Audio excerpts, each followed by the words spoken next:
Kansas and Homestead, are both tracks that we don't have notes from earlier in the season. You go off your notes from last year. I think our mile-and-a-half program has picked up dramatically this year. You could probably use Chicago notes for Kansas.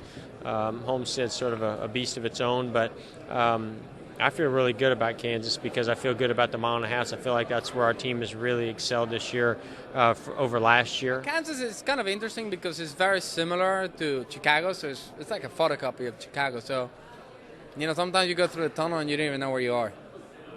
So, what I mean? It's the bumps are a little different, but the layout is very similar. So, you take it like any other mile-and-a-half. It's tougher going there because you don't have current notes. And so that feeling of not having a notebook to really look at from the spring, you got to go all the way back to last October.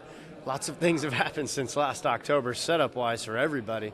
So that's why those 2 weekends, Kansas and Homestead, are tough ones. Yeah, I think like any track that we only go to once, or any track that we go to at the beginning of the season, it's obviously not our first time to these racetracks. They're not brand new racetracks. We do have some notes.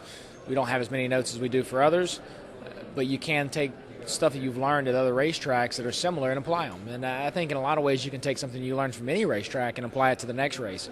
And we're going to be doing that. We're going to take some of the notes and some of the things we've learned at similar tracks and all the races this year that have made us better and stronger, and we're going to take them into those races. But the good news is that everybody's in the same boat. It's not like half the field got to race there and half the field If I could win at Kansas, that'd be the biggest win on the schedule for me.